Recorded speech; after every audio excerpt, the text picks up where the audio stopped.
पर जब सभी पार्टी के बाद घर जा रहे होते हैं तब निको अपना रूबिक्स क्यूब टीना के पास ही भूल जाता है और जैसे ही वो उसको लेने के लिए वापस जाता है टीना निको को एक एनवलप देते हुए कहती है, ये तुम्हारे दादाजी ने दिया था, उन्होंने मुझसे कहा था कि जब निको 15 साल का हो जाए तब उसको दे देना, लेकिन जैसा कि तुम जानते हो कि मेरी याददाश्त अब कमजोर हो चुकी है और कहीं मैं भूल न जाऊं, इसलिए मैं ये तुम्हें अभी दे रही हूँ और इसे सिर्फ तुम जब 15 साल के हो जाओगे तभी खोलना और याद रहे इस बारे में किसी को मत बताना। और इस पर निको मान जाता है। अब घर आने के बाद निको को बड़ी खलबली मचने लगती है कि आखिर दादी ने इस एनवलप में रखा क्या है, इसलिए वो अपने दोस्त एडवर्ड को बुलाकर उसके साथ एनवलप को खोल लेता है जिसमें VHS टेप होती है। उसे प्ले करने के बाद निको के दादा उससे कहते हैं, उम्मीद है जब तुम इस वीडियो को देख रहे होंगे तो तुम 15 साल के हो चुके हो। मैंने एक खास चीज हमारे गार्डन में दबा कर रखी है बेटा, जब तुम पर या तुम्हारी फैमिली पर कोई मुसीबत आए तभी उसका इस्तेमाल करना। उसी एनवलप में तुम्हें एक कॉइन भी मिलेगा जो सिर्फ एक बार काम करता है, तो उसका इस्तेमाल सोच समझ कर करना। उम्मीद है तो मेरी बात को समझ गए होंगे। अब ये सुनकर निको बड़ा खुश हो जाता है कि कहीं दादाजी ने मेरे लिए कोई खजाना तो नहीं दबा रखा है, इसलिए वो तुरंत एडवर्ड के साथ गार्डन में खुदाई कर देता है जिसके अंदर से उसको एक बक्सा मिलता है और उस बक्से में किसी फ्रिज का हैंडल रखा होता है, जिसको देखकर निको को याद आता है कि एक फ्रिज उसके घर के बेसमेंट में मौजूद है जिसका हैंडल नहीं है। हो सकता है कि ये हैंडल उसी फ्रिज का हो, इसलिए वो तुरंत बेसमेंट में आकर उस फ्रिज में वो हैंडल लगा देता है, लेकिन इससे तो कुछ भी नहीं होता।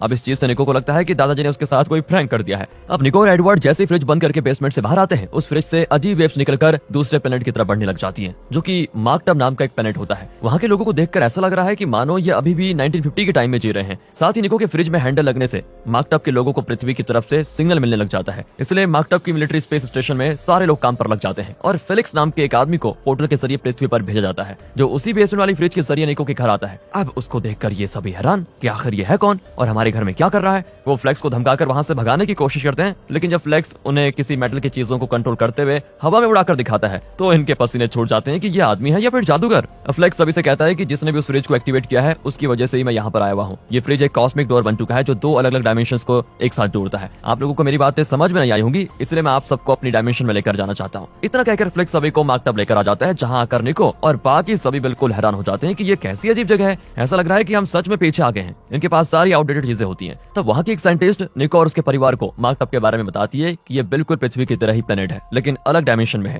यहाँ से पोर्टल बनाए जाते हैं ताकि यहाँ के लोग पृथ्वी पर जा पाएं। अगर एक बार में एक पोर्टल से 20 से ज्यादा लोग जाने की कोशिश करेंगे तो इससे मार्कटब के साथ साथ पृथ्वी पर भी प्रलय आ जाएगी और वो इतना खतरनाक होगा कि इससे दोनों प्लेनेट बर्बाद हो जाएंगे। अब ये सुनकर रॉड्रिक्स कहता है कि ये तो जो तुमने बताया वो बढ़िया है, लेकिन ये कौन बताएगा कि हम यहाँ किसकी दावत में आए हैं। अब साइंटिस्ट उन्हें कमांडर की वीडियो दिखाती है जिसमें कमांडर कहता है कि 1951 के समय में मार्कटब के 200 लोगों ने गलत तरीके से पोर्टल के जरिए पृथ्वी पर जाने की कोशिश की। अगर ऐसे लोग चुपके से पृथ्वी पर जाने लगे तो दोनों प्लेनेट को नुकसान हो सकता है, इसलिए निको के दादा को इस मिशन पर भेजा गया कि वो सभी मार्कटब के लोगों को वापस यहाँ पर लेकर आए, जिसमें वो सफल भी रहे। लेकिन पृथ्वी पर जाने के बाद उन्हें टीना से प्यार हो गया। उन्होंने मार्कटब के प्रेसिडेंट से सिफारिश की कि वो हमेशा पृथ्वी पर रहना चाहते हैं। प्रेसिडेंट ने भी उनको अनुमति दे दी, पर इस शर्त पर कि निको के दादा पूरी तरह से अपना नाता मार्कटब से तोड़ देंगे और टीना के लिए वो प्रेसिडेंट की ये सारी शर्त मान गए। इसलिए प्रेसिडेंट ने एक झूठी न्यूज मार्कटब में वायरल करवा दी कि एक एक्सीडेंट में निको के दादा मारे गए, जिसके बाद उन्हें मार्कटब के लोगों से छुपाकर पृथ्वी पर भेज दिया गया। लेकिन उन्होंने हमारे साथ धोखा किया और जाने से पहले उन्होंने मार्कटब के अंदर किसी जगह पर एक पोर्टल बना दिया जो आज भी मौजूद है और हमें उसी पोर्टल की तलाश है। हम करीब 50 साल से उस पोर्टल को ढूंढ रहे हैं, लेकिन अभी तक वो हमको मिला नहीं। हमने सारे पोर्टल बंद कर दिए हैं सिवाय निको के दादा के द्वारा बनाए गए पोर्टल को। उस पोर्टल के बंद न होने की वजह से हमारा मार्कटब प्लेनेट 1951 से आज तक उसी समय में अटक चुका है। हम खुद को आगे बढ़ा ही नहीं पा रहे हैं, मानो यहाँ का समय बिल्कुल अटक गया हो। जब तक पोर्टल बंद नहीं होगा यहाँ की चीजें बिल्कुल नॉर्मल नहीं होंगी।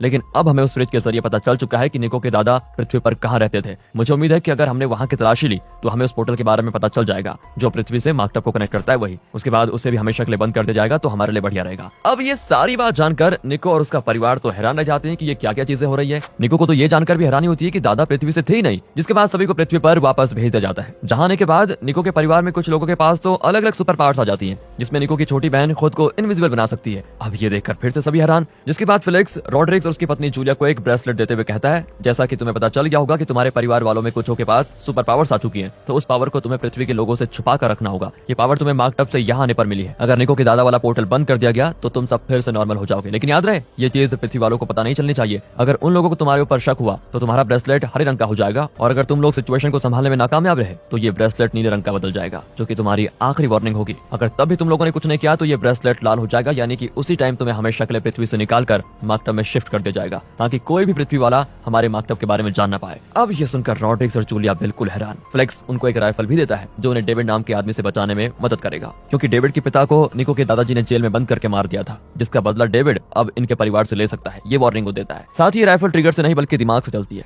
वो कहता है कि तुम्हें अपने दिमाग से कंट्रोल करके इस राइफल को चलाना होगा, और एक बार किसी पर इस राइफल का इस्तेमाल कर दिया तो वो स्पेस में बनी जेल के अंदर कैद हो जाएगा। इतना कहकर फेलिक्स वो राइफल जूलिया को दे देता है। लेकिन तब वो रॉड्रिग्स की एक्स को याद करने लग जाती है, क्योंकि रॉड्रिग्स की एक्स पर इसका बहुत ज्यादा गुस्सा है, मतलब जूलिया का, और गुस्से में वो उस राइफल को चला भी देती है, जो सीधे बेचारे फ्लेक्स पर जाकर लग जाती है। इससे वो बेचारा स्पेस में बनी जेल में कैद हो जाता है। अब ये करने के बाद रॉड्रिग्स जूलिया से कहता है कि ये क्या कर दिया तुमने, अब हमारी मदद कौन करेगा, जिससे वो फिर परेशान हो जाती है कि ये कैसी गलती हो गई मुझसे। साथ ही निको की बड़ी बहन अचानक से ही डिलीवरी के लिए आया हुआ सारा सामान अपने हाथ से उठा लेती है। अब ये देखकर तो उसकी सुपर पावर का पता चल जाता है कि वो किसी भी भारी सामान को आसानी से उठा सकती है। इधर मार्क टब में एक आदमी डेविड के पास आकर उसे रॉड्रिग्स और उसके परिवार के बारे में बताता है कि हमें पता चल चुका है कि वो लोग पृथ्वी में कहां पर रहते हैं। ये सुनकर तो डेविड बड़ा खुश हो जाता है और अपने साथियों को आदेश देता है कि तुम्हें उसे पकड़ कर लाना होगा मेरे पास। जो गलती निको के दादा ने की थी उसकी भरपाई अब उसका परिवार करेगा। अगले सीन में रॉड्रिग्स अपने हार्डवेयर की दुकान पर आता है, जहां काम करने वाला लड़का टियो उससे कहता है कि वो अंग्रेज बॉस आपसे मिलने आया हुआ था, मैंने बहाना कर दिया है कि आपकी माँ की तबीयत खराब है इसलिए आप दुकान पर नहीं आएंगे। ये सुनकर रॉड्रिग्स बड़ा खुश हो जाता है कि चलो टियो ने उसे बचा लिया। लेकिन फिर उसे याद आता है कि टियो को तो इंग्लिश आती नहीं, तो उसने बॉस को क्या कहा होगा। तब टियो बताता है कि मैंने उनसे कहा योर मदर इज डेड। ये सुनकर तो रॉड्रिग्स का दिमाग ही फिर जाता है। वो उससे कहता है कि अरे पागल इंसान, इंग्लिश में बीमारी को सिख बोलते हैं, डेड नहीं। तूने तो यार बुरा फंसा दिया। अब गुस्सा करने की वजह से रॉड्रिग्स का माथा, कान और तशरीफ तीनों बिल्कुल लाल हो जाती है। ऐसा लग रहा होता है कि तीनों अभी फट जाएंगे। तब रॉड्रिग्स को पता चलता है कि ओह यही तो उसकी सुपर पावर है जो इतनी घटिया उसको मिली है। लेकिन ये देखकर टियो घबरा जाता है। उसे लगता है कि रॉड्रिग्स इस प्लेनेट का है नहीं। उसके ये सोचते ही मार्क टब में लगा बल्ब हरा हो जाता है। लेकिन रॉड्रिग्स जैसे तैसे बल्ब लाल होने से पहले सिचुएशन को संभालते हुए टियो को समझा देता है कि यार मैं बीमार हूँ इसलिए मेरा शरीर जलकर लाल हो रहा है। अब जैसे टियो का शक कम होता है तो वो बल्ब बुझ जाता है, यानी कि सिचुएशन नॉर्मल हो गई है। इधर एडवर्ड जैसे नियो के घर पर आता है, वो उसके कुत्ते को दीवार पर बैठा देखकर एकदम घबरा जाता है, क्योंकि कुत्ते को दीवार पर चलने की पावर जो मिली होती है। और जैसे जैसे एडवर्ड घबरा रहा होता है बल्ब हरे से सीधा नीले तक पहुंच जाता है। लेकिन नियो भी उसको समझा बुझाकर शांत करवा देता है कि सब उसी फ्रिज की वजह से हो रहा है, और तब जाकर उसका बल्ब बुझ जाता है। दूसरी तरफ हम जेम्स नाम के एक एजेंट को देखते हैं जो कि मार्क टब के मिलिट्री स्पेस स्टेशन में काम करता है। लेकिन वो डेविड का जासूस भी है दोस्तों। उसे जब पता चलता है कि फ्लेक्स स्पेस की जेल में कैद है तो वो खुश हो जाता है, क्योंकि यही उसके पास अच्छा मौका है रॉड्रिग्स और उसके परिवार के पास जाने का, ताकि वो पृथ्वी के लोगों को ये बता पाए कि इन लोगों पर पावर्स आ गई है, और इससे होगा ये कि बल्ब लाल हो जाएगा और वो सभी मार्क टब में आ जाएंगे।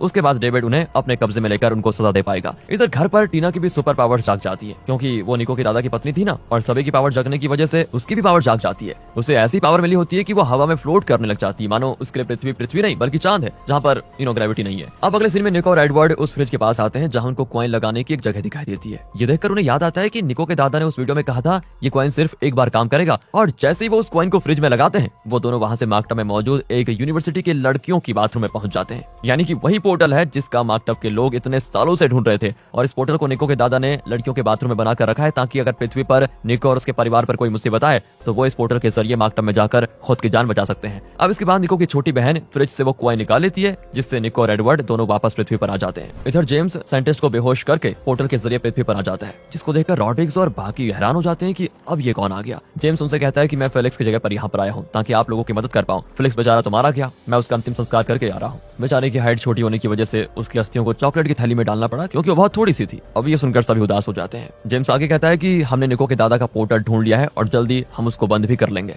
इसलिए आप लोगों को टेंशन लेने की जरूरत नहीं है, सारी चीजें नॉर्मल होने वाली है। अब ये सुनकर सभी बड़े खुश होते हैं। जिसके बाद जेम्स उनसे उनका ब्रेसलेट ले लेता है और उसे अलमारी में रखकर लॉक भी कर देता है, ताकि सिचुएशन हाथ से निकलने के बारे में उन्हें पता न चले। अब घर पर एक कमिश्नर आता है जो कि जूलिया का पेशेंट है, क्योंकि जूलिया एक साइकोलॉजिस्ट है ना, और कमिश्नर को यह शिकायत है कि उसे हेलुसिनेशन आते हैं। जूलिया उसे अंदर आने देना नहीं चाहती थी, क्योंकि अगर किसी को उनकी पावर्स के बारे में पता चल जाए तो बुरा हो जाएगा, मतलब सभी को मार्क टब जाना पड़ेगा। पर जेम्स तो यही चाहता था कि ये सभी वहां चले जाए, इसलिए वो कमिश्नर से कहता है कि आइए आइए अंदर आइए, आप ही का इंतजार था। कमिश्नर अंदर आ जाता है, जहाँ आने के बाद वो जैसे ही निको की बहन की इनविजिबल वाली पावर देखता है बल्ब हरा हो जाता है। लेकिन जूलिया कहती है यही तो आपको हेलुसिनेशन हो रहे हैं, इसे मैं ठीक कर दूंगी, कोई बात नहीं। इधर फ्लैक्स जैसे तैसे जेल के बाहर आ जाता है, जहाँ सारे लोगों को जेम्स की सच्चाई पता चल जाती है। साथ ही उन्हें निको के दादा का पोर्टल भी मिल गया है, इसलिए साइंटिस्ट फ्लैक्स से कहती है कि तुम्हें लड़कियों के बाथरूम वाले पोर्टल को बंद करके रॉड्रिग्स के पास जाना होगा, क्योंकि उनकी जान खतरे में है। जेम्स कैसे भी करके उन्हें डेविड के पास ले जाने की कोशिश करेगा। अब इस पर फ्लैक्स मान जाता है और बाथरूम वाले पोर्टल से पृथ्वी के लिए निकल जाता है। इधर रॉड्रिग्स के घर पर एडवर्ड के माता पिता उससे मिलने आते हैं, जिन्हें भी जेम्स अंदर बुला लेता है। उसी के साथ साथ रॉड्रिग्स के बॉस भी वहां पर आ चुके होते हैं, क्योंकि बॉस के हिसाब से तो वो यहाँ पर टीना के फ्यूनरल में आए हैं। लेकिन जब वो उसको जिंदा देखते हैं तो बड़े हैरान हो जाते हैं, और तब मौके पर चौका मारते हुए सारे लोगों को जेम्स रॉड्रिग्स और उसके परिवार वालों की सुपर पावर दिखाने लग जाता है, ताकि बल्ब लाल हो जाए। पर सही समय पर वहां पर फ्लैक्स आ जाता है, जो जेम्स से तो मस्त तरीके से लड़ता है। वही निको एडवर्ड के माता पिता की नई अपनी BMW को बॉम्ब से उड़ा देता है। अब ये देखकर एडवर्ड के माता पिता रॉड्रिग्स और उसके परिवार की सुपर पावर पर ध्यान न देते हुए अपनी गाड़ी को देखने चले जाते हैं। वहीं बॉस के गले में अचानक से उसकी चॉकलेट अटक जाती है, इसलिए वो भी घर से निकल जाता है ताकि खुद की जान बचा पाए। जिसके बाद जूलिया जेम्स को शॉट करने के लिए राइफल लेकर आती है, पर फिर से निशाना चूक जाने पर वो बेचारा टियो को जेल भेज देती है। लेकिन तब रॉड्रिग्स उसे राइफल लेकर जेम्स को शॉट करने में सफल होता है और उसे सीधे स्पेस की जेल में भेजकर वहां कैद कर देता है। साथ ही जूलिया ने कमिश्नर को हेलुसिनेशन की दवा दे दी थी, इसलिए वो भी नशे की हालत में चला जाता है क्योंकि उस दवाई में नशा था। और सभी के जाने की वजह से सारी चीजें फिर से नॉर्मल हो जाती है, जिससे रॉड्रिग्स और उसका परिवार बच जाता है। उसी के साथ साथ पोर्टल भी बंद हो जाता है, इसलिए सारे लोगों की पावर्स भी खत्म हो जाती है और वो फिर से नॉर्मल इंसान बन जाते हैं। जिसके बाद फ्लेक्स भी वापस मार्कटब आ जाता है, जहां उसका बढ़िया तरीके से स्वागत किया जाता है। और मूवी के आखिरी सीन में डेविड का कजन चालाकी से वहां की प्रेसिडेंट को फंसाकर नया प्रेसिडेंट बन जाता है, जो सबसे पहला ऑर्डर यही देता है कि हम रॉड्रिग्स और उसके परिवार को नहीं छोड़ेंगे, उन्हें मार्कटब लाया जाएगा ताकि उनको सजा दी जाए। यानी कि अब से रॉड्रिग्स और बाकियों की मुसीबत और बढ़ चुकी है। और इसी मिक्स फीलिंग के साथ दोस्तों ये मूवी यहाँ पर खत्म होती है। बाकी अगर आपको वीडियो अच्छी लगी, स्टोरी अच्छी लगी, एक्सप्लेनेशन अच्छा लगा हो तो लाइक कीजिए, चैनल को सब्सक्राइब। मिलते हैं अगली वीडियो में। ध्यान